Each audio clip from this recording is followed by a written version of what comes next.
पर्यावरण जियोग्राफी कक्षा 7।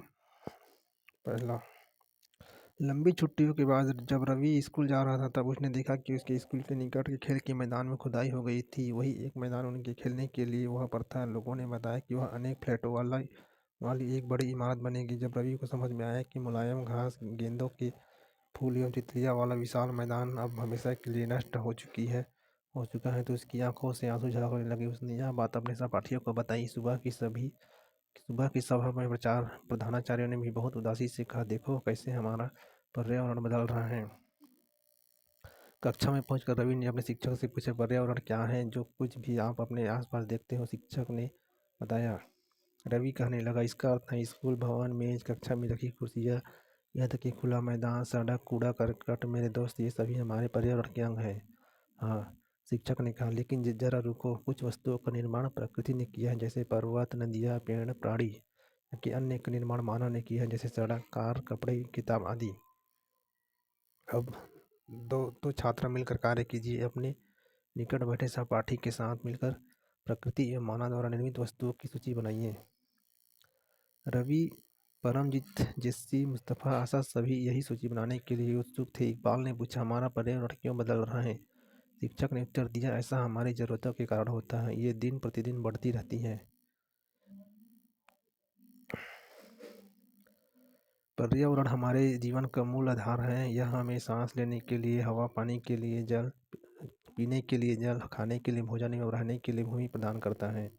मानव इस प्राकृतिक पर्यावरण में कैसे परिवर्तन करता है? कार का धुआं वायु को प्रदूषित करता है, पानी को पात्र में एकत्रित किया जाता है, भोजन को बर्तनों में परोसा जाता है, भूमि पर कारखानों का निर्माण होता है। मानव कार, मिल, कारखानों एवं बर्तनों का निर्माण करता है। इस प्रकार से मानव प्राकृतिक पर्यावरण में परिवर्तन करता है।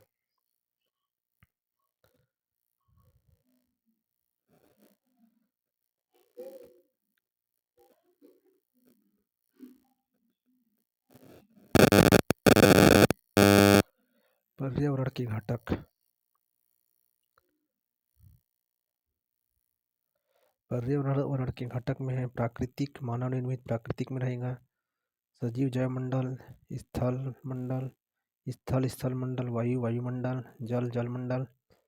मानव निर्मित में रहेगा इमारतें, पार्क, पुल, सड़क, स्मारक, उद्योग। और पर्यावरण के तीसरा घटक है मानव, एक व्यक्ति, परिवार, समुदाय, धर्म, शैक्षिक, आर्थिक, राजनीतिक स्थिति।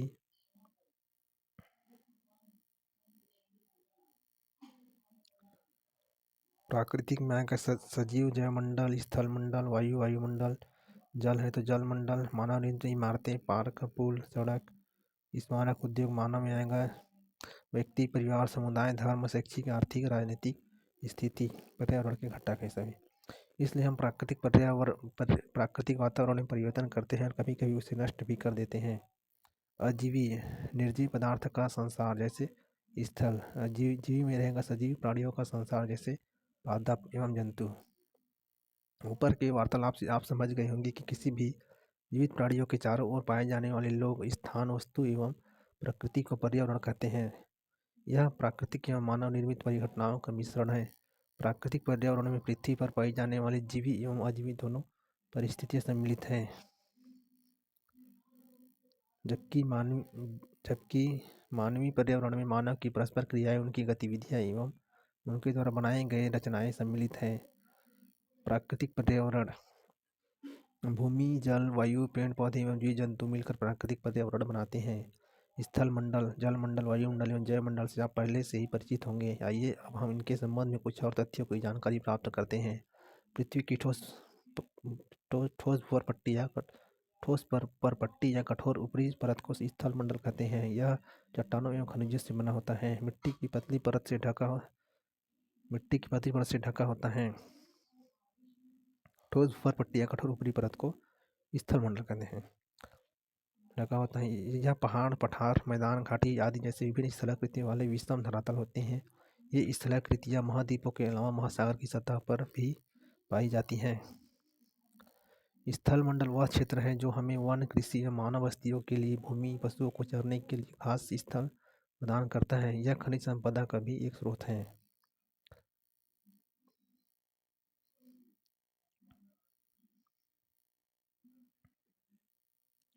जैसे ये स्थल में रहे, स्थल मतलब जो ज़मीन से लगा, जो मतलब ज़मीन को ही स्थल मंडल कहेंगे, जिसमें हम कार्य करते हैं, गाड़ी वगैरह चलता है सब।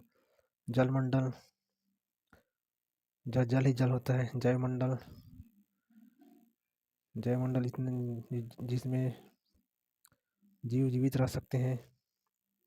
वायुमंडल, जिसमें जहाज वगैरह उड़ते हैं। पर्यावरण के क्षेत्र, सब पर्यावरण यानी इन्वायरमेंट शब्द की उत्पत्ति फ्रेंच शब्द इन्वायरोनेर या इन्वायरोनेर से हुई है, जिसका अर्थ है पड़ोस। आओ कुछ करके सीखिए, अपने आसपास के स्थल को देखिए और आपके पड़ोस में भूमि का उपयोग किस किस प्रकार हो रहा है उसकी सूची बनाइए। आओ कुछ करके सीखिए, अपने घर एवं स्कूल में आप जो पानी उपयोग करते हैं वह कहाँ से आता है। हमारे दैनिक जीवन में पानी के विभिन्न उपयोग की सूची बनाइए। जो उपयोग करते हैं नलकूप से आता होगा। दैनिक जीवन में पानी के विभिन्न उपयोग की सूची, पीने के लिए, सिंचाई के लिए। क्या आपने किसी को पानी व्यर्थ करते हुए देखा है? कई लोग होते हैं जो नल की टोटी को चालू करके चले जाते हैं। आओ कुछ करके सीखते हैं। स्कूल जाते समय आसमान को देखें, ध्यान दें कि दिन कैसा है, वर्षा हो रही है, आसमान में बादल है, तेज धूप है या कोहरा है, कोहरा इत्यादि है।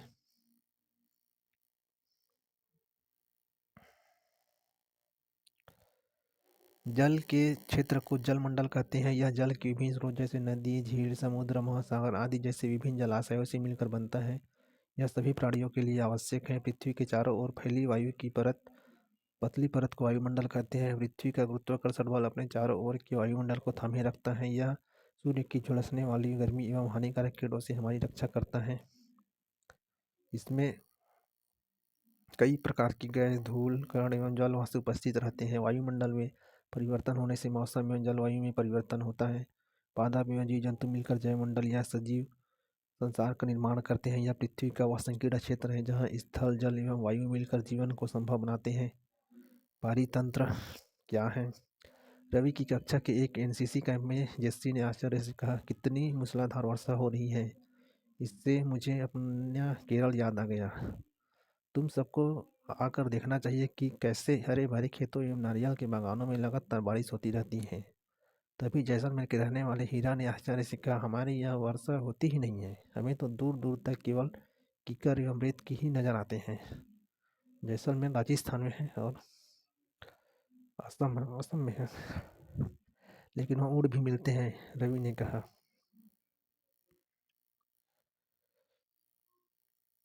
शब्दावली। पारितंत्र वह तंत्र जिसमें समस्त जीवधारी आपस में एक दूसरे के साथ तथा पर्यावरण के उन भौतिक एवं रासायनिक कारकों के साथ परस्पर क्रिया करते हैं जिसमें वे निवास करते हैं। वे सब ऊर्जा और पदार्थ के स्थानांतरण द्वारा संबंध है। आओ कुछ करके सीखते हैं। कहानी के बच्चे की तरह आप भी अपने पर्यावरणीय स्थानों का चित्र या फोटो लाइए।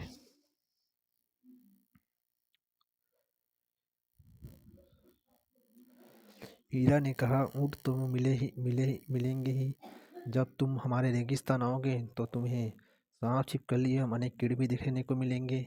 रवि हैरत में पड़ गए। विभिन्न स्थानों पर पाए जाने वाले जीव जंतु, वनस्पति एवं लोगों के रहन सहन के तरीके इतने भिन्न क्यों हैं? क्या सभी का एक दूसरे के साथ संबंध है? बिल्कुल, बहुत संबंध है, शिक्षक ने कहा। सभी पेड़ पौधे, जीव जंतु या मानव अपने आसपास की पर्यावरण पर आश्रित होते हैं। प्रायः वे एक दूसरे पर भी आश्रित हैं। जीवधारियों का आपसी एवं अपने आसपास की पर्यावरण के बीच का संबंध ही पारितंत्र का निर्माण करता है। अधिक वर्षा वाले वन, घास स्थल, रेगिस्तान, पर्वत, झील, नदी, महासागर एवं छोटे से ताल का भी एक पारितंत्र हो सकता है। क्या आपको लगता है कि जिस पार्क में रवि एवं उसके मित्र खेलते थे वह भी एक पारितंत्र बनाता था? बिल्कुल। क्या आप जानते हैं प्रत्येक वर्ष 5 जून को विश्व पर्यावरण दिवस मनाया जाता है? शब्दावली। वस्तु विनिमय पद्धति। यह वस्तुओं की अदला बदली का व्यापार है जिसमें धन का प्रयोग नहीं होता। इसमें एक वस्तु देकर दूसरी वस्तु प्राप्त की जा सकती है। अपने पड़ोस के किसी बुजुर्ग व्यक्ति से बात करो और निम्न जानकारी प्राप्त करें। जब वे आपकी उम्र में थे तब उनके आसपास कैसे पेड़ थे? उस समय के घर के अंदर खेले जाने वाले खेल, उस समय उनका पसंदीदा फल, गर्मी एवं सर्दी का मौसम, वे कैसे बिताते थे, प्राप्त जानकारी को दीवार बुलेटिन बोर्ड पर प्रदर्शित करें।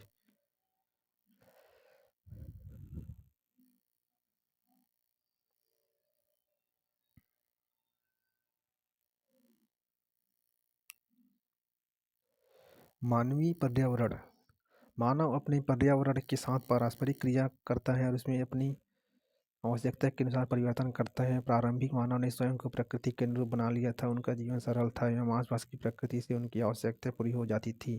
समय के साथ कई प्रकार की आवश्यकताएं बढ़ी, मानव ने पर्यावरण के उपयोग और उसमें परिवर्तन करने के कई तरीके सीख लिए। उसने फसल उगाना, पशु पालना एवं स्थायी जीवन जीना सीख लिया। पहिए का आविष्कार हुआ, आवश्यकता से अधिक अन्न उपजाया गया, वस्तु विनिमय पद्धति का विकास हुआ, व्यापार आरंभ हुआ एवं वाणिज्य का विकास हुआ। औद्योगिक क्रांति से बड़े पैमाने पर उत्पादन प्रारंभ हो गया, परिवहन तेज गति से प्रारंभ हुआ, सूचना क्रांति से पूरे विश्व में संचार सहज और द्रुत हो गया।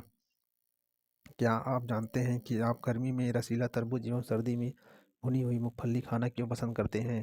प्राकृतिक एवं मानवीय पर्यावरण के बीच सही संतुलन होना आवश्यक है। मानव को पर्यावरण के साथ समरसता से रहने एवं उसका उपयोग सीखना चाहिए। रवि की कक्षा में मिजोरम की एक लड़की है, नूरी। वह अक्सर अपने स्थान की हरियाली की बात करती रहती है। खेल का मैदान नष्ट होने के कारण रवि की उदासी देखकर नूरी ने उसे आने वाली छुट्टियों में अपने घर मिजोरम आने को कहा। रवि के शिक्षक ने सभी बच्चों से कहा कि छुट्टियों में वे जिन स्थानों पर जाएंगे वहाँ के भूदृश्य, घरों एवं लोगों की क्रियाकलाप को चित्र बनाकर लाए। पारितंत्र क्या है? जो हमारे आसपास पाए जाते हैं वो एक तंत्र का निर्माण करते हैं, जिस हमारे चारों ओर पाए जाने वाला तंत्र या आसपास पाए जाने वाला जिसे हम देख सकते हैं उसे पारितंत्र कहेंगे या पर्यावरण। जैसे पेड़ पौधे मनुष्य, जीव जंतु इत्यादि। प्राकृतिक पर्यावरण से आप क्या समझते हैं? जो प्रकृति द्वारा प्राप्त होता है, जैसे पेड़ पौधे, उपज, पेड़ पौधे, धान, हरियाली इत्यादि। पर्यावरण के प्रमुख घटक कौन कौन से हैं? जैविक और अजैविक। मानव निर्मित पर्यावरण के 4 उदाहरण दीजिए।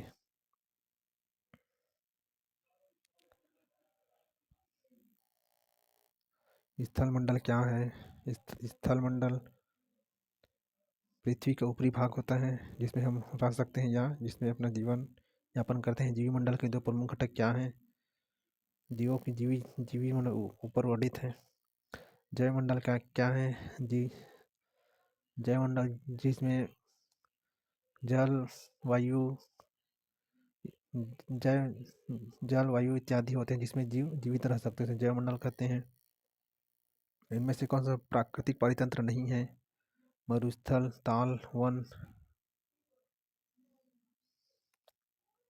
ताल। इनमें से कौन सा मानवीय पर्यावरण का घटक नहीं है?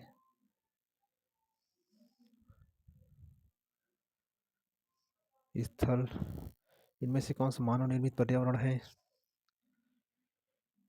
सड़क। इनमें से कौन सा पर्यावरण के लिए खतरा है? जनसंख्या वृद्धि।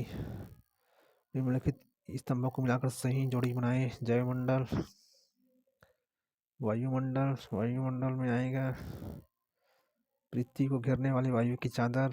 जलमंडल, जलीय क्षेत्र। पर्यावरण, हमारे आसपास का क्षेत्र। जैवमंडल, जीवों एवं उनके परिवेश के बीच संबंध।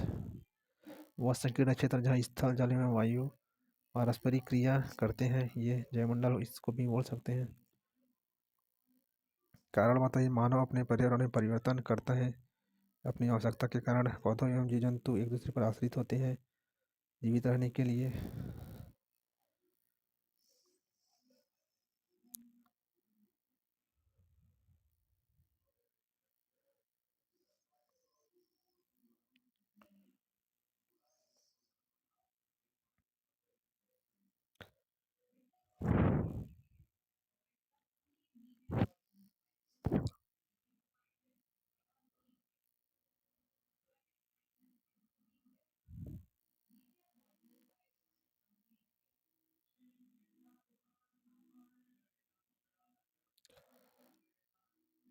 अध्याय 2, हमारी पृथ्वी के अंदर।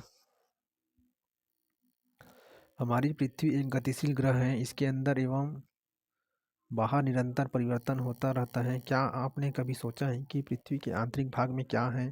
पृथ्वी किन पदार्थों से बना है?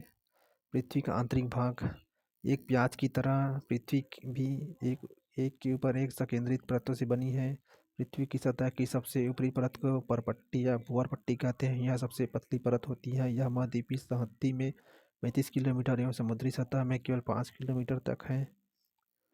महाद्वीपीय संहति मुख्य रूप से सिलिका एवं एल्यूमीनियम जैसे खनिजों से बना है, इसलिए इसे सीएल या सिलिका तथा एल्यूमिना कहा जाता है। महासागर की परपट्टी मुख्यतः सिलिका एवं मैग्नीशियम की बनी है, इसलिए इसे सीमे या सिलिका तथा मैग्नीशियम कहा जाता है। भूअर पट्टी के ठीक नीचे मेटल होता है, 29 किलोमीटर की गहराई तक फैला होता है। इसकी सबसे आंतरिक परत क्रोड है। ये भूअर पट्टी, आंतरिक क्रोड, क्रोड, बाह्य क्रोड, सीमा क्रोड, मेटल, मेटल, स्थल मंडल। विश्व की सबसे गहरी खान दक्षिण अफ्रीका में स्थित है तथा इसकी गहराई लगभग 4 किलोमीटर है। तेल की खोज में इंजीनियर 6 किलोमीटर गहराई तक खोद चुके हैं। पृथ्वी के केंद्र तक पहुंचने के लिए, जो बिल्कुल असंभव है, आपको समुद्र की सतह पर 6000 किलोमीटर गहराई तक खोदना होगा। ये है महाद्वीपीय परपट्टी और महासागरीय परपट्टी। महाद्वीपीय परपट्टी, महाद्वीपीय, महासागर, महासागरीय परपट्टी।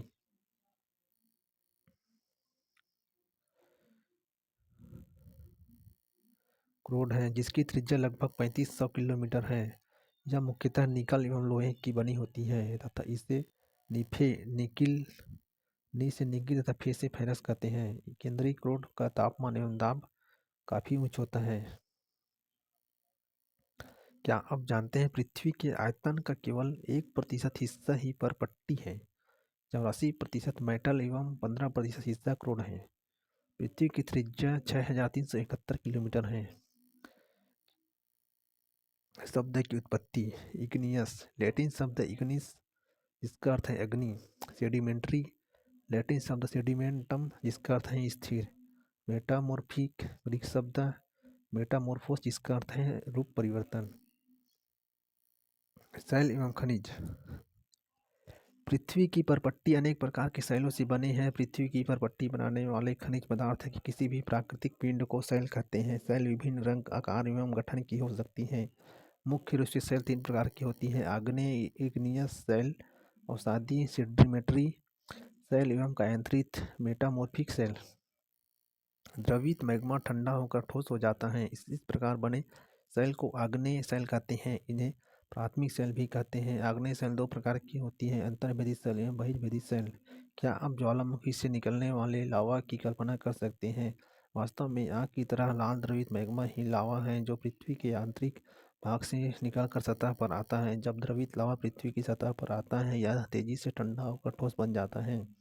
परपट्टी पर इस प्रकार के से बने शैल को बहिर्भेदी आग्नेय शैल कहते हैं। इनकी संरचना बहुत महीन दानों वाली होती है। उदाहरण के लिए बेसाल्ट, दक्कन पठार बेसाल्ट शैलों से ही बना है। द्रवित मैग्मा कभी कभी भूअर पट्टी के अंदर गहराई में ही ठंडा हो जाता है। इस प्रकार बने ठोस शैलों को अंतर्भेदी आग्नेय शैल कहते हैं। धीरे धीरे ठंडा होने के कारण ये बड़े दानों का रूप ले लेते हैं। ग्रेनाइट ऐसे ही शैल का एक उदाहरण है। लेई मसालों तथा दानों का चूड़ा बनाने के लिए जिन अपघर्षण पत्थरों का उपयोग होता है वे ग्रेनाइट के बने होते हैं।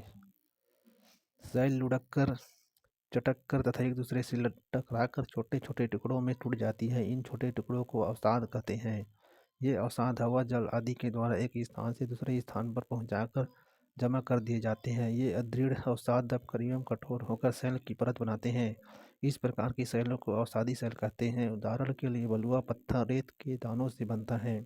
इन शैलों में पौधों, जानवरों एवं अन्य सूक्ष्म जीवाणुओं जो कभी इन शैलों पर रहे हैं के जीवाश्म भी हो सकते हैं। आग्नेय एवं अवसादी शैल उच्च ताप एवं दाब के कारण अकायंत्रित शैलों में परिवर्तित हो सकते हैं। उदाहरण के लिए चिकनी मिट्टी स्लेट में, चूना पत्थर संगमरमर में परिवर्तित हो जाता है।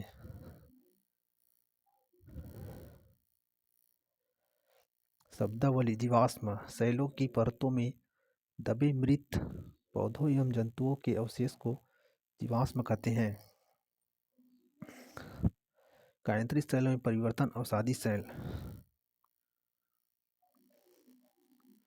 हमारे लिए बहुत उपयोगी हैं। कठोर सेलों का उपयोग सड़क, घर एवं इमारत बनाने के लिए किया जाता है। आप पत्थरों का उपयोग कई खेलों में करते हैं। उदाहरण के लिए सात पत्थर, पिट्ठू, चिबिट्टी, टापू या किट, पांच पत्थर गिट्टी आदि। आप अपने दादा दादी, मामा, मातन, मिता, पड़ोसियों आदि से पूछकर कुछ अन्य खेलों की जानकारी प्राप्त करें। और कुछ करके सीखते हैं। लाल किला लाल वाले पत्थर से बना है। ताजमहल सफ़ेद संगमरमर से बना है। अनेक स्मारकों के चित्र एकत्र कीजिए तथा पता कीजिए कि वे किन शैलों से बना है। दो चित्र आपके लिए चित्रित किए गए हैं, लाल किला और ताजमहल। आपको जानकर आश्चर्य होगा कि किन्हीं निश्चित दशाओं में एक प्रकार की सेल चक्रीय तरीके से एक दूसरे में परिवर्तित हो जाती हैं। एक सेल से दूसरे सेल में परिवर्तन होने की इस प्रक्रिया को सेल चक्र कहते हैं। आप जानते हैं कि द्रवित मैग्मा ठंडा होकर ठोस आग्नेय सेल बन जाता है। ये आग्नेय सेल छोटे छोटे टुकड़ों में टूटकर एक स्थान से दूसरे स्थान पर स्थानांतरित होकर अवसादी सेल का निर्माण करता है।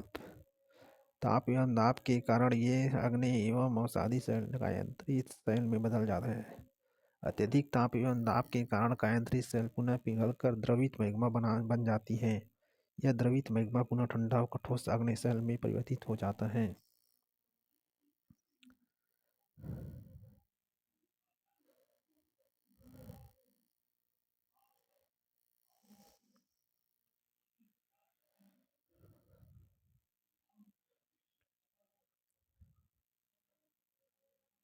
अवसादी सेल, कायांतरित सेल, फिर मैग्मा से फिर आग्नेय सेल, अवसाद या तलछट। सेल चक्र: अवसादी, कायांतरित, मैग्मा, फिर आग्नेय, फिर अवसाद। आओ कुछ करके सीखे। आपके राज्य में कौन से खनिज पाए जाते हैं? अपनी कक्षा में दिखाने के लिए कुछ नमूने एकत्र कीजिए। सेल विभिन्न खनिजों से बने होते हैं। खनिज प्राकृतिक रूप में पाए जाने वाले पदार्थ हैं जिनका निश्चित भौतिक गुणधर्म एवं निश्चित रासायनिक मिश्रण होता है। खनिज मानव जाति के लिए बहुत महत्वपूर्ण है। कुछ का उपयोग ईंधन की तरह होता है, जैसे कोयला, प्राकृतिक गैस एवं पेट्रोलियम। इनका उपयोग उद्योगों, औषधि एवं उर्वरक में भी होता है, जैसे लोहा, एल्यूमिनियम, सोना, यूरेनियम आदि। पृथ्वी की तीन परत क्या है? परपट्टी, क्रोड, प्रवार क्रोड। सेल क्या है? तीन प्रकार के सेलों के नाम लिखिए। बहिर्वेदी और अंतर्वेदी सेल का प्रयोग निर्माण कैसे होता है? सेल चक्र से आप क्या समझते हैं? सेल के क्या उपयोग है? कायांतरित सेल क्या है? ऊपर वर्णित है सभी। द्रवित मैग्मा से बने सेल। द्रवित मैग्मा से बने सेल पृथ्वी की सबसे भीतरी परत। क्रोड, सोना, पेट्रोलियम एवं कोयला किसके उदाहरण हैं? खनिज के सेल जिसमें जीवाश्म होता है। आग्नेय पृथ्वी की सबसे पतली परत है। परपट्टी, क्रोड, खनिज सेल। क्रोड पृथ्वी की सतह। खनिज सड़क एवं इमारत खनिज आएगा। सिलिका एवं एल्यूमिनियम से बनता है। सेल सड़क एवं इमारत बनाने के लिए उपयोग होता है। चिकनी मिट्टी, सीएल। सेल की परिवर्तन होने की प्रक्रिया को सीएल कहते हैं। चिकनी मिट्टी में बाकी आ सकता है। कारण बताना है, हम पृथ्वी के केंद्र तक नहीं जा सकते क्योंकि पृथ्वी का में परत पाए जाते हैं। उस परत से होते हुए हमें जाना पड़ेगा। अवसादी सेल अवसाद से बनती है, क्योंकि पुराने समय के जीवाश्म के अंश से निर्मित होता है। चूना पत्थर संगमरमर से बदलता है।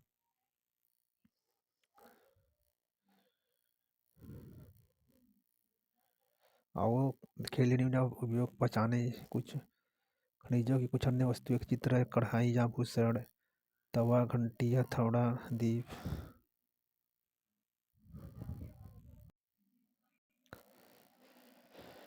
अध्याय 3, हमारी बदलती पृथ्वी।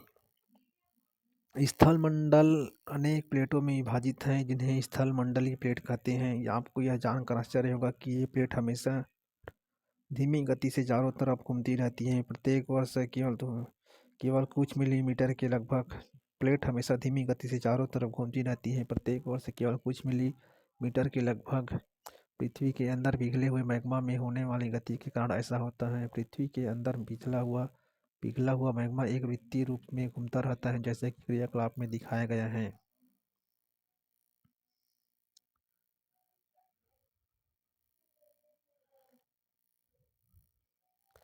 प्लेट की इस गति के कारण पृथ्वी की सतह पर परिवर्तन होता है। पृथ्वी की गति को उन बलों के आधार पर विभाजित किया गया है जिनके कारण ये गतियाँ उत्पन्न होती हैं। जो बल पृथ्वी के आंतरिक भाग में घटित होते हैं उन्हें अंतर्जनित बल एंडोजेनिक फोर्स कहते हैं, एवं जो बल पृथ्वी की सतह पर उत्पन्न होते हैं उन्हें बहिर्जेनिक बल एक्सोजेनिक फोर्स कहते हैं। अंतर्जनिक बल कभी आकस्मिक गति उत्पन्न करते हैं तो कभी धीमी गति। भूकंप एवं ज्वालामुखी जैसे आकस्मिक गति के कारण पृथ्वी की सतह पर अत्यधिक हानि होती है। क्या आप जानते हैं, एक रंगीन कागज की छोटी सी गोली लीजिए और इसे जल के आधे भरे बीकर में रख दीजिए। बीकर को तिपाई पर रख कर गर्म करें। जल गर्म होने पर आप देखेंगे कि गर्म जल की परतों के साथ कागज की गोली भी ऊपर उठती है और ठंडे पानी की परतों के साथ यह गोली नीचे बैठती है। पृथ्वी के अंदर स्थित पिघला हुआ मैग्मा भी इसी प्रकार की गति करता है।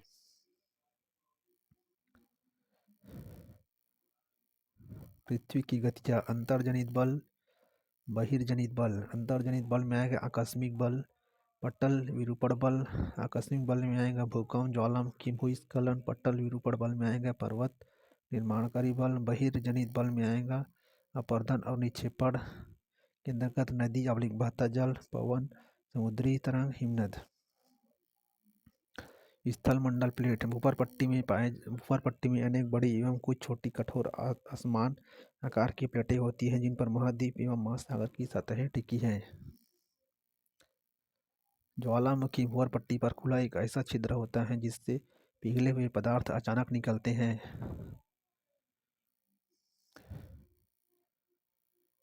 ज्वालामुखी दिखाए गए हैं। ये मेटल भूपर पट्टी, मैग्मा कोस्ट, ये निकलेगा इससे लावा, निकास वेंट, फिर क्रेटर, गैस और आग के रूप में निकलेगा। शब्द की उत्पत्ति। एंडो अतः 122, एंडो मतलब अंतः, 100 मतलब 22 है, प्लस जेनिक मतलब उत्पत्ति, एंडोजेनिक, एक्सोजेनिक। एंडोजेनिक मतलब अंतः उत्पत्ति, एक्सोजेनिक मतलब 22 है उत्पत्ति। क्रियाकलाप। इसी प्रकार स्थल मंडलीय प्लेटों की गति करने पर पृथ्वी की सतह पर कंपन होता है। यह कंपन पृथ्वी के चारों ओर गति कर सकता है। इस कंपन को भूकंप कहते हैं। भूपर पट्टी के नीचे वह स्थान जहाँ कंपन आरंभ होता है उद्गम केंद्र कहलाता है। उद्गम केंद्र के भू सतह पर उसके निकटतम स्थान को अधिकेंद्र कहते हैं। अधिकेंद्र से कंपन बाहर की ओर तरंगों के रूप में गमन करती है। अधिकेंद्र के निकटतम भाग में सर्वाधिक हानि होती है एवं अधिकेंद्र से दूरी बढ़ने के साथ भूकंप की तीव्रता धीरे धीरे कम होती जाती है।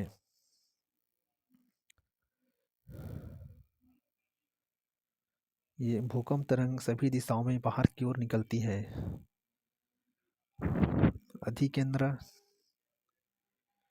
प्लेट सीमा। उद्गम केंद्र वह स्थान जहाँ भूकंप उत्पन्न होता है वह भूकंपी ऊर्जा का उद्गम केंद्र कहलाता है। एक भूकंप की उत्पत्ति। क्या आप जानते हैं भूकंपीय तरंगे 3 प्रकार की होती हैं? पी तरंगे अथवा अनुदैर्ध्य तरंगे, एस तरंगे अथवा अनुप्रस्थ तरंगे, एल तरंगे अथवा पृष्ठीय तरंगे। इन तरंगों के गुणधर्म विश्व कोश से ज्ञात करने का प्रयास कीजिए। पी तरंगों को प्राइमरी तरंगे कहते हैं। इस तरंगों को सेकेंडरी तरंगे भी कहा जाता है।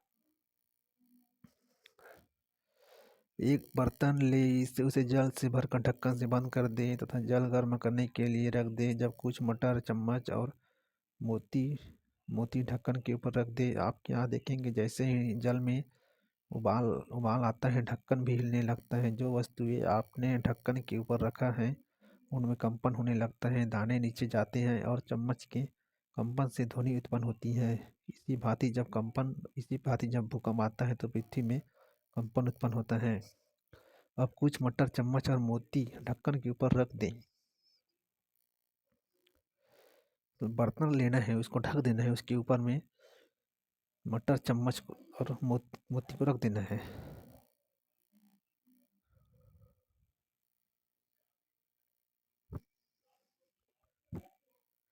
गुजरात में भूकंप द्वारा विनाश। यद्यपि भूकंप की भविष्यवाणी संभव नहीं, लेकिन यदि हम पहले से तैयार हो तो इसके प्रभाव को निश्चित रूप से कम किया जा सकता है। स्थानीय लोग कुछ सामान्य तरीकों से भूकंप की संभावना का अनुमान लगाते हैं, जैसे जानवरों के व्यवहार का अध्ययन, तालाब में मछलियों की उत्तेजना, सांपों का धरातल पर आना।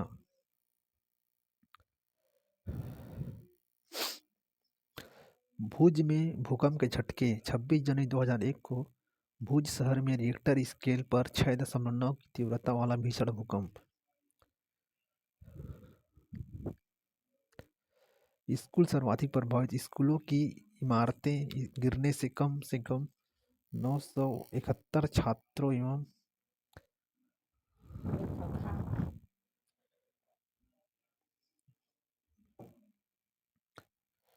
स्कूल सर्वाधिक प्रभावित। स्कूलों की इमारतें गिरने से कम 971 छात्रों एवं 31 शिक्षकों की मौत की आशंका है। भुज में निराशाजनक राहत। भूकंप के 3 दिन बाद भी हर व्यक्ति तक भोजन, कंबल, दवाई आदि न पहुंचने के कारण हालत चिंताजनक।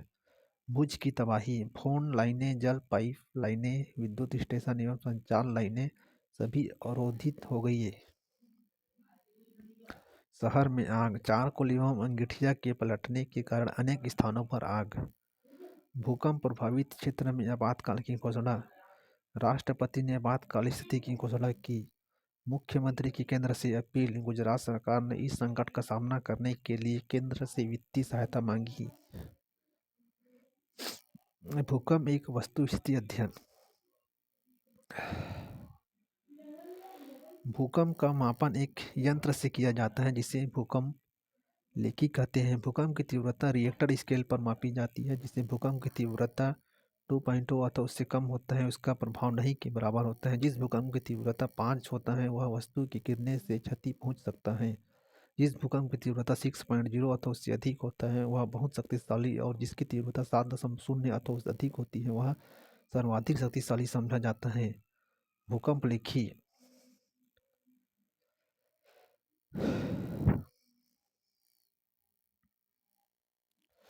भूकंप के पश्चात समाचार पत्रों के मुख्य समाचारों के रूप में दिया गया भूकंप एक वस्तुस्थिति अध्ययन पढ़ें।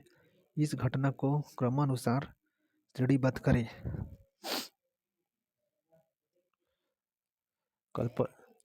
कल्पना करें कि यदि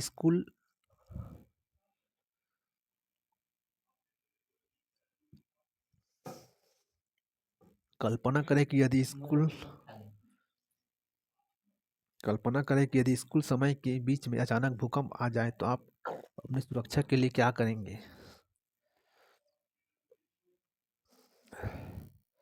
भूकंप से बचाव की तैयारी। भूकंप के दौरान कहाँ आश्रय लें। सुरक्षित स्थान। रसोई के काउंटर या मेज के नीचे, दीवार के अंदरूनी कोने में। इनसे दूर रहे। आग वाले स्थान, चिमनी के आसपास तथा टूट सकने वाली खिड़कियों, दर्पण एवं तस्वीर फ्रेम से पहले से तैयार रहे। अपने दोस्तों एवं पारिवारिक सदस्यों के बीच जागरूकता फैलाएं एवं आपदा का सामना विश्वास से करें।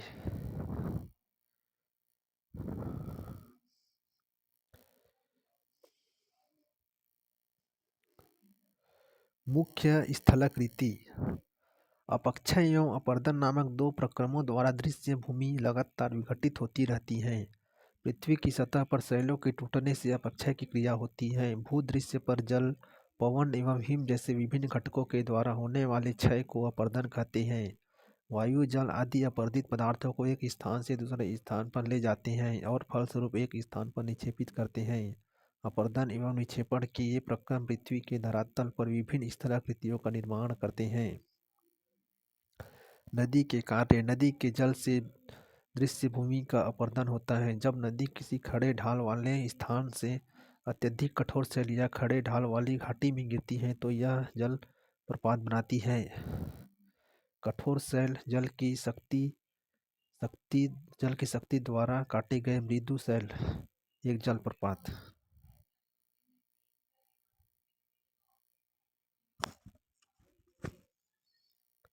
क्या आप क्या आप जानते हैं विश्व में हजारों छोटे छोटे जलप्रपात हैं। सबसे ऊंचा जलप्रपात दक्षिण अमेरिका के वेनेजुएला का एंजल जलप्रपात है। अन्य जलप्रपात उत्तरी अमेरिका में कनाडा और संयुक्त राज्य अमेरिका की सीमा पर स्थित नियाग्रा जलप्रपात है और अफ्रीका में जाम्बिया एवं जिम्बाब्वे की सीमा पर स्थित विक्टोरिया जलप्रपात है। नियाग्रा जलप्रपात।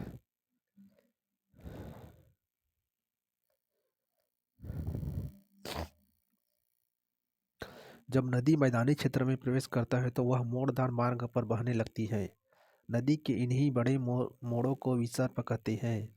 इसके बाद विसर्पों के किनारे पर लगातार अपरदन एवं विक्षेपण शुरू हो जाता है। विसर्प लूप के सिरे निकट आते जाते हैं। समय के साथ विसर्प लूप नदी से कट जाते हैं और एक अलग झील बनाते हैं जिसे चाप झील भी कहते हैं। ये नदियाँ विसर्प हैं, ये तटबंध है, बाढ़ का मैदान, ये चाप झील या इसी को लेगुन भी कहा जाता है। कभी कभी नदी अपने तटों से बाहर बहने लगती है, फलस्वरूप निकटवर्ती क्षेत्रों में बाढ़ आ जाती है। बाढ़ के कारण नदी के तटों के निकटवर्ती क्षेत्र में महीन मिट्टी एवं अन्य पदार्थों का निक्षेपण करती है। ऐसी मिट्टी एवं पदार्थों को अवसाद कहते हैं। इससे समतल उपजाऊ बाढ़ग्रस्त मैदान का निर्माण होता है। नदी के उत्थित तटों को तटबंध कहते हैं। समुद्र तक पहुँचते पहुँचते नदी का प्रवाह धीमा हो जाता है तथा नदी अनेक धाराओं में विभाजित हो जाता है जिनको वितरिका कहा जाता है। यह नदी इतनी धीमी हो जाती है कि यह अपने साथ लाए मलबे का निक्षेपण करने लगती हैं। प्रत्येक वितरिका अपने मुहाने का निर्माण करती है। सभी मुहानों के अवसादों के संग्रह से डेल्टा का निर्माण होता है। समुद्री ये मुख्य नदी है वितरिका डेल्टा। विश्व की कुछ नदियों के नाम ढूंढो जो डेल्टा का निर्माण करते हैं। भारत में ब्रह्मपुत्र,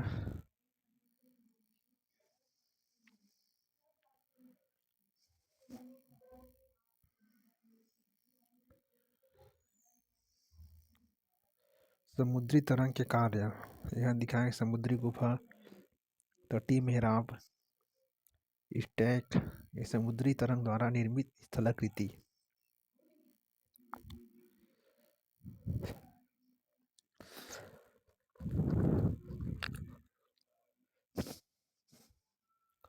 समुद्री तरंग के कार्य।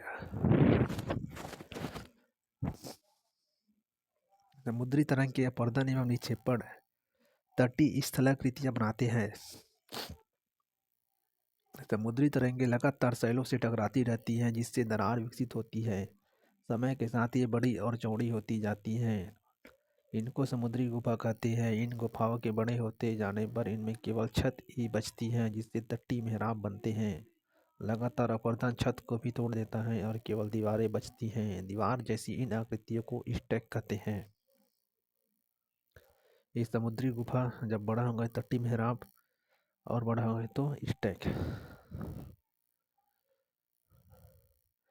समुद्री जल के ऊपर लगभग ऊर्ध्वाधर उठे हुए ऊंचे शैली तटों को समुद्र भृगु कहते हैं। समुद्री तरंगे किनारों पर अवसाद जमाकर समुद्री पुलिन का निर्माण करते हैं। हिमनद के कार्य। हिमनद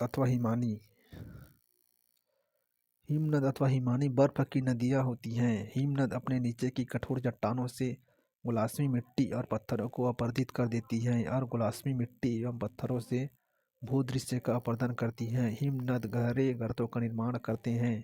पर्वतीय क्षेत्र में बर्फ पिघलने से उन गर्तों में जल भर जाता है और वे सुंदर झील बन जाते हैं। हिमनद के द्वारा लाए गए पदार्थ जैसे छोटे बड़े शैल, रेत एवं तलछट मिट्टी निक्षेपित होते हैं। ये निक्षेप हिमोड़ का निर्माण करते हैं।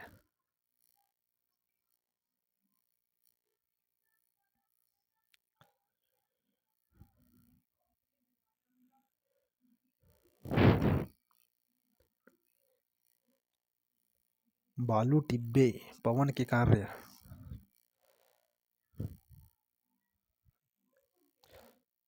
पवन के कार्य। क्या आपने कभी रेगिस्तान देखा है? बालू टिब्बे के कुछ चित्र एकत्र करने का प्रयास करें। रेगिस्तान में पवन अपर्दन एवं निक्षेपण का प्रमुख कारक है। रेगिस्तान में आप छत्रक के आकार के शैल देख सकते हैं जिन्हें सामान्यतः छत्रक शैल कहते हैं। पवन शैल के ऊपरी भाग की अपेक्षा निचले भाग को आसानी से काटती है, इसलिए ऐसे शैल के आधार पर संकीर्ण एवं शीर्ष विस्तृत होते हैं।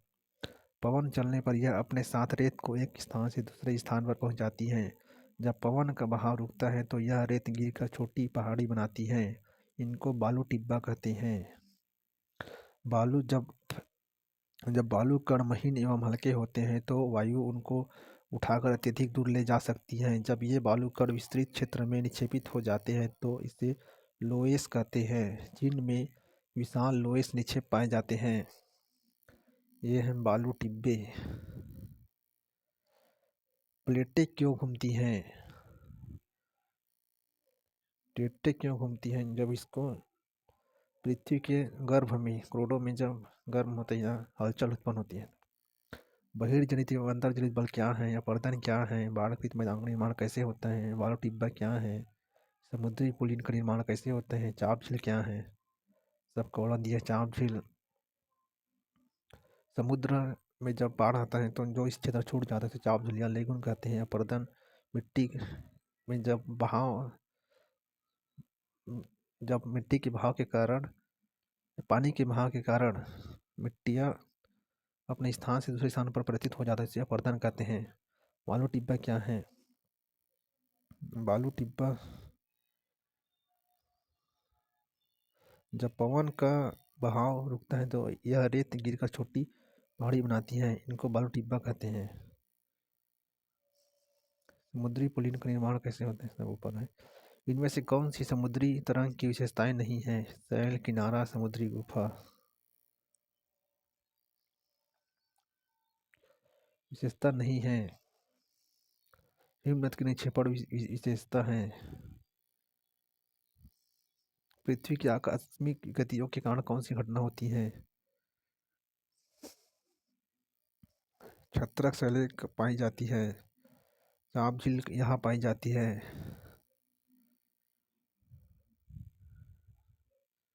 नदी घाटी में हुआ। लिखित स्तंभों को मिलाकर सही जोड़ी बनाए। हिमनद, बर्फ की नदी, विसर्प,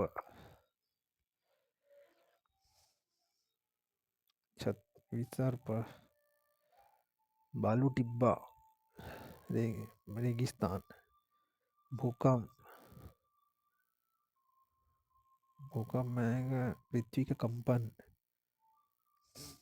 कारण बताइए। कुछ शैल छत्रक के आकार में होते हैं।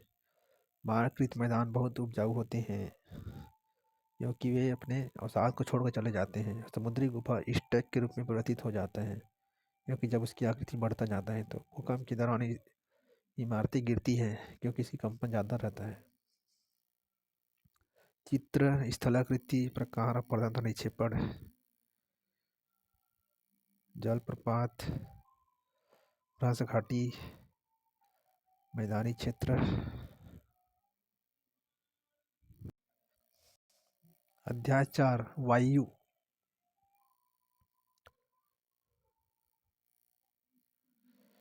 हमारी पृथ्वी चारों ओर से वायु की घनी चादर से घिरी हुई है जिसे वायुमंडल कहते हैं। पृथ्वी पर सभी जीव जीवित रहने के लिए वायुमंडल पर निर्भर है। यह हमें सांस लेने के लिए वायु प्रदान करता है एवं सूर्य की किरणों के हानिकारक प्रभाव से हमारी रक्षा करता है। यदि सुरक्षा की यह चादर न हो तो हम दिन के समय सूर्य की गर्मी से तप्त होकर जल सकते हैं एवं रात के समय ठंड से जम सकते हैं। अतः यह वह वायु राशि है जिसने पृथ्वी के तापमान को रहने योग्य बनाया है। वायुमंडल का संगठन। क्या आप जानते हैं कि जिस वायु का उपयोग हम सांस लेने के लिए करते हैं वास्तव में वह अनेक गैसों का मिश्रण होता है? नाइट्रोजन तथा ऑक्सीजन ऐसी दो गैसें हैं जिनमें नाइट्रोजन का बड़ा भाग बना है। Carbon dioxide, helium, ozone, argon एवं हाइड्रोजन कम मात्रा में पाई जाती हैं। इन गैसों के अलावा धूल के छोटे छोटे कण भी हवा में मौजूद होते हैं। Nitrogen 78%, oxygen 21%, carbon dioxide 0.03%, argon 0.93%, अन्य सभी 0.04%। जिसमें वायु के विभिन्न संगठकों के प्रदर्शित दर्शाए गए हैं। नाइट्रोजन वायु में सर्वाधिक पाई जाने वाली गैस है। जब हम सांस लेते हैं तब फेफड़ों में कुछ नाइट्रोजन भी ले जाते हैं और फिर उसे बाहर निकाल लेते हैं, परंतु पौधों को अपने जीवन के लिए नाइट्रोजन की आवश्यकता होती है। वे सीधे वायु से नाइट्रोजन नहीं ले पाते। मृदा तथा कुछ पौधे की जड़ों में रहने वाले जीवाणु वायु से नाइट्रोजन लेकर इसका स्वरूप बदल देते हैं, जिससे पौधे इसका प्रयोग कर सकते हैं। ऑक्सीजन वायु में प्रचुरता से मिलने वाली दूसरी गैस है। मनुष्य तथा पशु सांस लेने में वायु से ऑक्सीजन प्राप्त करते हैं। हरे पादप प्रकाश संश्लेषण द्वारा ऑक्सीजन उत्पन्न करते हैं। इस प्रकार वायु में ऑक्सीजन की मात्रा समान बनी रहती है। यदि हम वृक्ष काटते हैं तो यह संतुलन बिगड़ जाता है। वृक्ष काटने से ऑक्सीजन की मात्रा कम हो जाता है, क्योंकि वृक्ष से हमें ऑक्सीजन प्राप्त होता है। कार्बन डाइऑक्साइड अन्य महत्वपूर्ण गैस है। हरे पादप अपने भोजन के रूप में कार्बन डाइऑक्साइड का प्रयोग करते हैं और ऑक्सीजन वापस लेते हैं। मनुष्य और पशु कार्बन डाइऑक्साइड बाहर निकालते हैं। मनुष्य तथा पशुओं द्वारा बाहर छोड़ी जाने वाली कार्बन डाइऑक्साइड की मात्रा पादपों द्वारा प्रयोग की जाने वाली गैसों के बराबर होती है, जिससे यह संतुलन बना रहता है। परंतु यह संतुलन कोयला तथा खनिज तेल आदि ईंधनों के जलाने से गड़बड़ा जाता है। ये वायुमंडल में प्रति वर्ष करोड़ों टन कार्बन डाइऑक्साइड की बढ़ोतरी करते हैं। परिणाम स्वरूप कार्बन डाइऑक्साइड का बढ़ा हुआ आयतन पृथ्वी पर मौसम तथा जलवायु को प्रभावित करता है।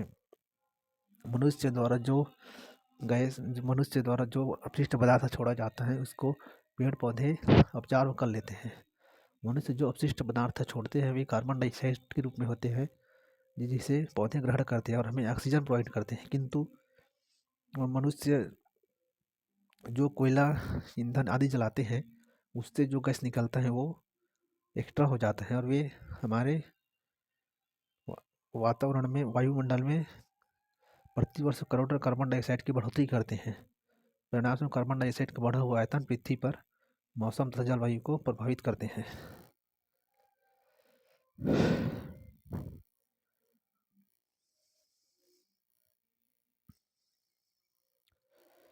क्या आप जानते हैं कार्बन डाइऑक्साइड वायुमंडल में फैलकर पृथ्वी से विकिरित ऊष्मा को पृथ्वी पर रोककर ग्रीन हाउस प्रभाव पैदा करती है, इसलिए इसे ग्रीन हाउस गैस भी कहते हैं। और इसके अभाव में धरती इतनी ठंडी हो जाती है कि इस पर रहना असंभव होता है। किंतु जब कारखाने एवं कार के धुएं से वायुमंडल में इसका स्तर बढ़ता है तब इस ऊष्मा के द्वारा पृथ्वी का तापमान बढ़ता है। इसे भूमंडलीय तापमान ग्लोबल वार्मिंग कहते हैं। तापमान में इस वृद्धि के कारण पृथ्वी के सबसे ठंडे प्रदेश में जमी हुई बर्फ पिघलती है, जिसके परिणाम स्वरूप समुद्र के जल स्तर में वृद्धि होती है, जिससे तटीय क्षेत्रों में बाढ़ आ जाती है। दीर्घ अवधि में इसके कारण जलवायु में अत्यधिक परिवर्तन हो सकता है, जिसके फलस्वरूप कुछ पौधे एवं पशु लुप्त हो सकते हैं। जब वायु गर्म होती है तो फैलती है और हल्की होकर ऊपर उठती है। ठंडी वायु सघन और भारी होती है, इसलिए इसमें नीचे रहने की प्रवृत्ति होती है। गर्म वायु के ऊपर उठने पर आसपास के क्षेत्रों से ठंडी वायु रिक्त स्थान को भरने के लिए वह आ जाती है। इस प्रकार वायु चक्र चलता रहता है।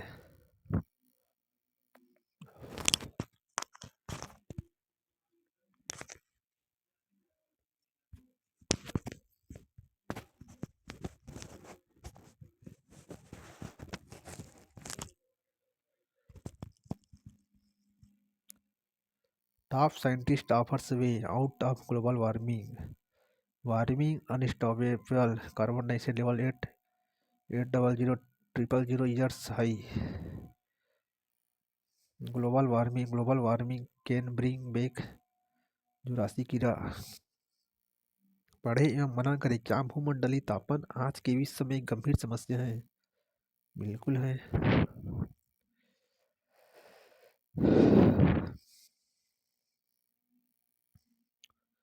वायुमंडल की संरचना। हमारा वायुमंडल 5 परतों में विभाजित है, जो पृथ्वी की सतह से आरंभ होती हैं। ये हैं क्षोभ मंडल, समताप मंडल, मध्य मंडल, बाह्य वायुमंडल एवं बहिर्मंडल। क्षोभ मंडल यह परत वायुमंडल की सबसे महत्वपूर्ण परत है। इसकी औसत ऊंचाई 13 किलोमीटर है। हम इसी मंडल में मौजूद वायु से सांस लेते हैं। मौसम की लगभग सभी घटनाएं जैसे वर्षा, कोहरा एवं ओलावर्षण इसी परत के अंदर होता है। समतापमंडल, क्षोभ मंडल के ऊपर का भाग समतापमंडल कहलाता है। यह लगभग 50 किलोमीटर की ऊंचाई तक फैला है। यह परत बादलों एवं मौसम संबंधी घटनाओं से लगभग मुक्त होती है। इसके फलस्वरूप यहाँ की परिस्थितियाँ हवाई जहाज उड़ाने के लिए आदर्श होता है। समतापमंडल की एक महत्वपूर्ण विशेषताएं यह है कि इसमें ओजोन गैस की परत होती है। यह परत सूर्य से आने वाली हानिकारक गैसों से हमारी रक्षा करती है। मध्यमंडल, यह वायुमंडल की तीसरी परत है। यह समतापमंडल के ठीक ऊपर होती है। यह लगभग 80 किलोमीटर की ऊंचाई तक फैली है। अंतरिक्ष में प्रवेश करने वाले उल्कापिंड इस परत में आने पर जल जाते हैं। वायुमंडल, वायुमंडल में बढ़ती ऊंचाई के साथ तापमान अत्यधिक तीव्रता से बढ़ता है। आयन मंडल इस परत का एक भाग है। यह 80 से 400 किलोमीटर तक फैला है। रेडियो संचार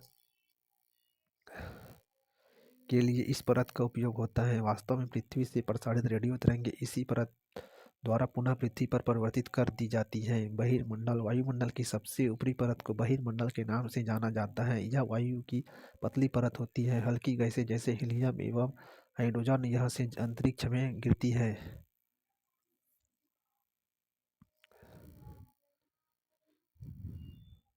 यह क्षोभ मंडल, क्षोभ सीमा, ओजोन, ओजोन फिर हवाई जहाज, समताप मंडल, समताप सीमा, मध्यमंडल, मध्य सीमा, वायुमंडल, बाह्यमंडल, बहिर्मंडल,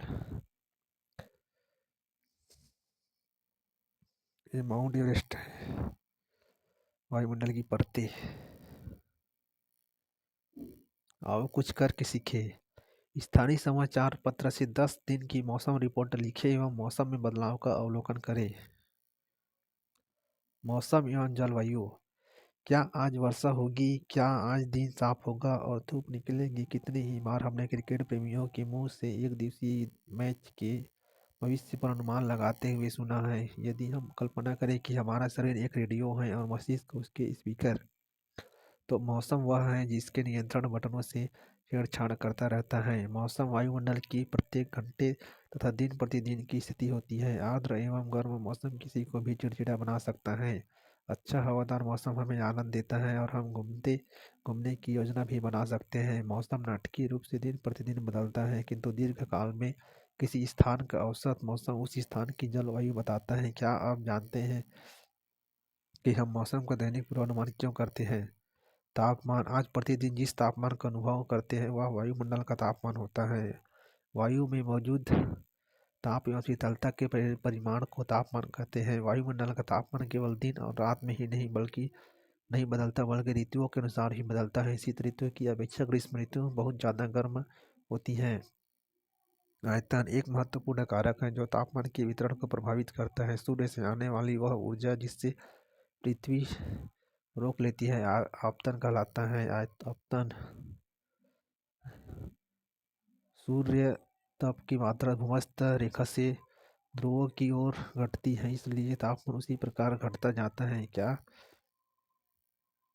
अब आप समझ गए होंगे कि ध्रुव बर्फ से क्यों ढके हुए हैं? यदि पृथ्वी का तापमान अत्यधिक बढ़ जाता है तो वह इतनी गर्म हो जाएगी कि यह कुछ फसलें नहीं उग सकेंगे। गांवों की अपेक्षा नगरों का तापमान बहुत अधिक होता है। दिन के समय में एस्फाल्ट से बनी सड़कें एवं धातु और कंक्रीट से बने भवन गर्म हो जाते हैं। रात के समय यह ऊष्मा मुक्त हो जाती है। नगर के भीड़ वाले ऊंचे भवन गर्म वायु को रोक लेते हैं, जिससे नगरों का तापमान बढ़ जाता है। वायु दाब, यह जानकर आपको आश्चर्य होगा कि वायु हमारे शरीर पर उच्च दाब के साथ बल लगाती है, किंतु हम इसका अनुभव नहीं करते हैं। यह इसलिए होता है क्योंकि वायु का दाब हमारे ऊपर सभी दिशाओं से लगता है और हमारा शरीर विपरीत बल लगाता है। पृथ्वी की सतह पर वायु के भार द्वारा लगाया गया दाब वायु दाब कहलाता है। वायुमंडल में ऊपर की ओर जाने पर दाब तेजी से गिरने लगता है। समुद्र स्तर पर वायु दाब सर्वाधिक होता है और ऊंचाई पर जाने पर यह घटता जाता है। वायु दाब का क्षैतिज वितरण किसी स्थान पर उपस्थित वायु के ताप द्वारा प्रभावित होता है। अधिक तापमान वाले क्षेत्रों में वायु गर्म होकर ऊपर उठती है। यह निम्न दाब क्षेत्र बनाता है। निम्न दाब बादल युक्त आकाश एवं नम मौसम के साथ जुड़ा होता है। कम तापमान वाले क्षेत्रों की वायु ठंडी होती है, इसके फलस्वरूप यह भारी होती है। भारी वायु निमज्जित होकर उच्च दाब क्षेत्र बनाती है। उच्च दाब के कारण स्पष्ट एवं स्वच्छ आकाश होता है। वायु सदैव उच्च दाब क्षेत्र से निम्न दाब क्षेत्र की ओर गमन करती है। पवन उच्च दाब क्षेत्र से निम्न दाब क्षेत्र की ओर वायु की गति को पवन कहते हैं। आप पवन को काम करते देख सकते हैं जब यह सड़क पर गिरी पत्तियों को उड़ाते अथवा तूफान के समय पेड़ों को उखाड़ देती है। कभी कभी जब पवन धीरे बहती है तो आप इस महीन धूल या धुएं को उड़ाते देख सकते हैं। कभी कभी पवन इतनी तेजी होती है कि इसके विपरीत देश में चलना इसके इसके विपरीत दिशा में चलना कठिन हो जाता है। आपने अवश्य अनुभव किया होगा कि तेज पवन में छाता लेकर चलना आसान नहीं है। 3 अन्य उदाहरण सोचिए जब तेज पवन के कारण आपके लिए समस्या उत्पन्न हुई हो। पवन को मुख्यतः 3 प्रकार में विभाजित किया जा सकता है। स्थायी पवनें व्यापारिक पश्चिमी एवं पूर्वी पवनें स्थायी पवनें हैं। ये वर्ष भर लगातार निश्चित दिशा में चलती रहती हैं। मौसमी पवनें ये पवनें विभिन्न ऋतुओं में अपनी दिशा बदलती रहती हैं। उदाहरण के लिए भारत में मानसूनी पवनें। स्थानीय पवनें ये पवनें किसी छोटे क्षेत्र में वर्षा या दिन के किसी विशेष समय में चलती हैं। उदाहरण के लिए स्थल एवं समुद्री समीर। क्या आपको भारत के उत्तरी क्षेत्र की गर्म एवं शुष्क स्थानीय पवन याद है? इसे लू कहते हैं।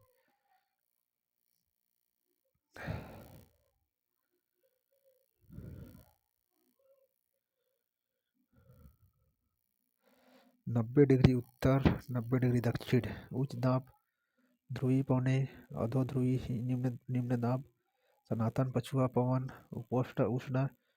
उपोष्ण उच्च दाब, आर्द्र अक्षांश, दक्षिण पूर्वी व्यापारिक पवनें, ये भूमध्य रेखीय निम्न दाब या डोल्ड्रम। अब इसके उत्तर पूर्वी व्यापारिक पवनें आ जाएगा उपोष्ण उच्च दाब, आर्द्र अक्षांश, सनातन पछुआ पवनें, अधोध्रुवीय निम्न दाब, ध्रुवीय पवन और उच्च दाब।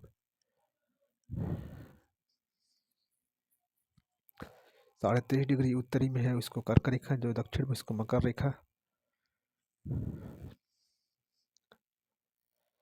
और ये उच्च दाब है, ये जो अधोध्रुवीय निम्न दाब है 60 डिग्री दक्षिण में रहेगा। इधर का अधोध्रुवीय निम्न दाब 60 डिग्री उत्तर में रहेगा। और उच्च दाब 90 डिग्री में।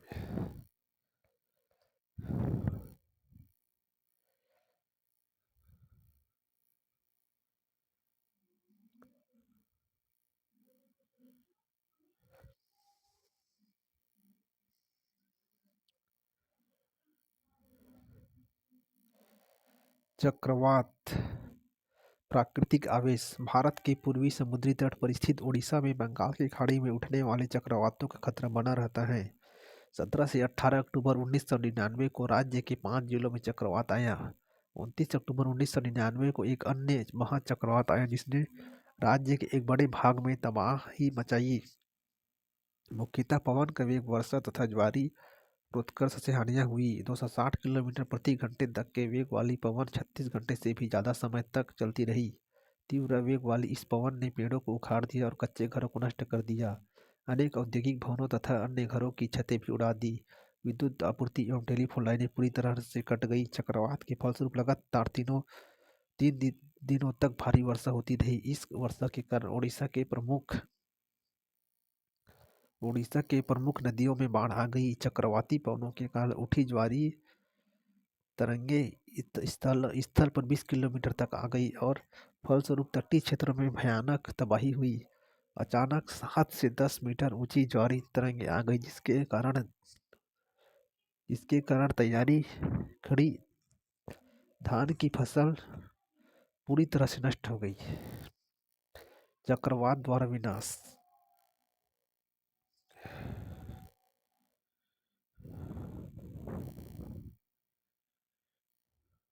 ये फसल है, घर खेत खार कच्ची घर टूट जाता है।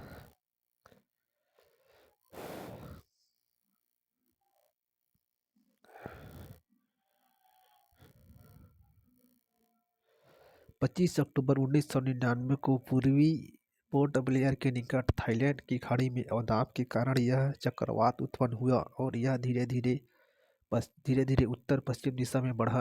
गहन होकर इसने महाचक्रवात का रूप धारण कर लिया और 29 अक्टूबर को सुबह 10:30 बजे उड़ीसा के इरेसामा एवं बालीकुंडा के बीच के क्षेत्रों को प्रभावित किया।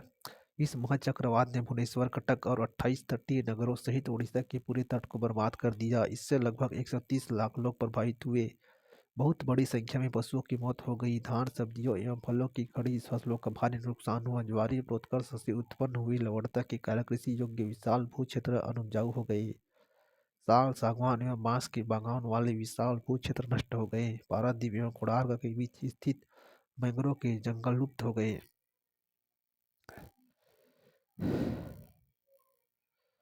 मैंग्रोव मैंग्रोव का जंगल मतलब ऐसा ऐसा जंगल जिसमें 12 महीना नमी बना रहता है।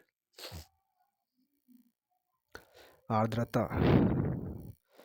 जब जल पृथ्वी एवं विभिन्न जलाशयों से वाष्पित होता है तो यह जल वाष्प बन जाता है। वायु में किसी भी समय जल वाष्प की मात्रा को आर्द्रता कहते हैं। जब वायु में जल वाष्प की मात्रा अत्यधिक होती है तो उसे हम आर्द्र दिन कहते हैं। जैसे जैसे वायु गर्म होती जाती है, इसकी जल वाष्प धारण करने की क्षमता बढ़ती जाती है और इस प्रकार यह और अधिक आर्द्र हो जाती है। आर्द्र दिनों में कपड़े सूखने में काफ़ी समय लगता है एवं हमारे शरीर में पसीना आसानी से नहीं सूखता और हम असहज महसूस करते हैं। जब जल वाष्प ऊपर उठता है तो यह ठंडा होना शुरू हो जाता है। जल वाष्प संघनित होकर ठंडा होकर जल की बूंद बनाती है। बादल इन्हीं जल बूंदों का ही एक समूह होता है। जब जल की एक बूंद इतनी भारी हो जाती है कि वायु में तैर न सके तब ये वर्षण के रूप में नीचे आ जाती है। आकाश में उड़ते हुए जेट हवाई जहाज अपने पीछे सफ़ेद पथ चिन्ह छोड़ते हैं। इसके इंजनों से निकली नमी संघनित हो जाती है।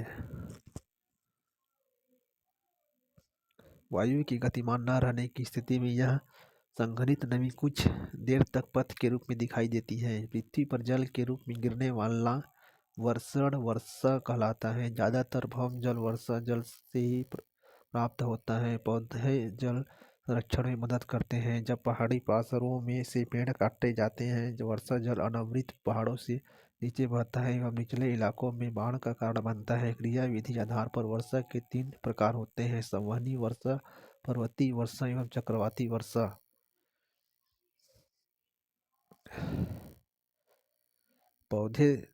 पौधों तथा जीव जंतुओं के जीवित रहने के लिए वर्षा बहुत महत्वपूर्ण है। इससे धरातल को ताज़ा जल प्रदान होता है। यदि वर्षा कम हो तो जल की कमी तथा सूखा हो जाता है। इसके विपरीत अगर वर्षा अधिक होती है तो बाढ़ आ जाती है।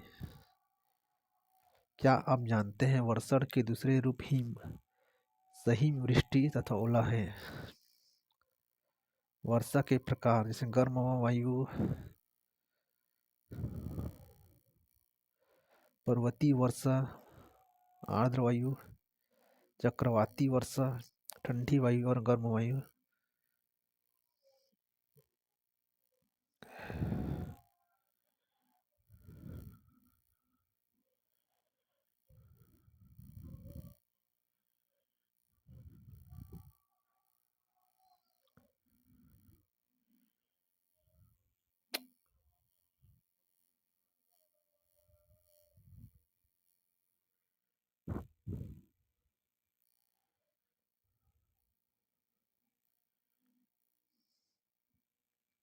आप कुछ करके सीखे। स्थानीय समाचार पत्र है, इसको देख लीजिए। क्या आप जानते हैं, यह जानकर आपको आश्चर्य होगा कि पृथ्वी सूर्य की ऊर्जा के 2 अरबवां भाग केवल 1 भाग ही प्राप्त करता है। तापमापी मापता है, वायु दाब मापता है, वर्षा मापी वर्षा की मात्रा मापता है, वात दिग्दर्शी पवन की दिशा दर्शाता है।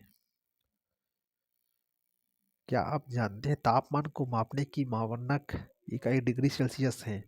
इसका आविष्कार एंडर्स सेल्सियस ने किया था। सेल्सियस पैमाने पर जल 0 डिग्री सेल्सियस पर जमता है एवं 100 डिग्री सेल्सियस पर उबलता है। क्या आप जानते हैं कि चांद पर वायु नहीं है, अतएव वह वायु दाब भी नहीं है। अंतरिक्ष यात्री जब चांद पर जाते हैं तो वे विशेष रूप से सुरक्षित हवा से भरी हुई अंतरिक्ष पोशाक पहनते हैं। यदि वे इस अंतरिक्ष पोशाक को न पहने तो अंतरिक्ष यात्रियों के शरीर द्वारा विपरीत बल लगने के कारण उनकी रक्त शिराएं फट सकती है, जिससे अंतरिक्ष यात्री रक्तस्रावित हो सकता है। पवन का नाम उसके आने की दिशा के आधार पर निर्धारित होता है। उदाहरण के लिए पश्चिम से आने वाली पवन को पश्चिमी पछुआ पवनें कहते हैं।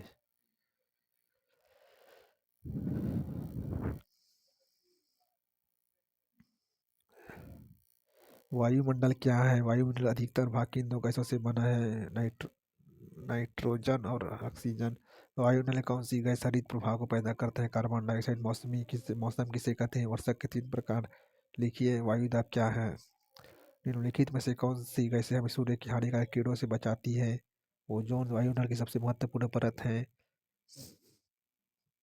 क्षोभमंडल। वायुमंडल की निम्न परतों में कौन सा बादल विहीन है? वायुमंडल की परतों में जब हम ऊपर जाते हैं तब वायुदाब, जब वृष्टि तरल रूप से पृथ्वी पर आती है उसे हम कहते हैं। सभी को उत्तर मिल जाएगा ऊपर। निम्नलिखित कथनों को मिलाकर सही जोड़े बनाइए। व्यापारिक पौने लू, मानसून पवन, स्थानीय पवन, स्थायी पवन। इस पर पवन हो सकता है मौसमी पवन। मानसून में आएगा, सही जोड़ी बनाना है इसको। कारण बताना है। आर्द्र दिनों में गीले कपड़े सूखने में अधिक समय लेते हैं, क्योंकि मौसम भी आर्द्र होता है। भूमध्य रेखा से ध्रुवों की ओर जाने पर आयतन की मात्रा घटती जाती है, की ओर जाने पर, क्योंकि वह ध्रुवों पर बर्फ होता है।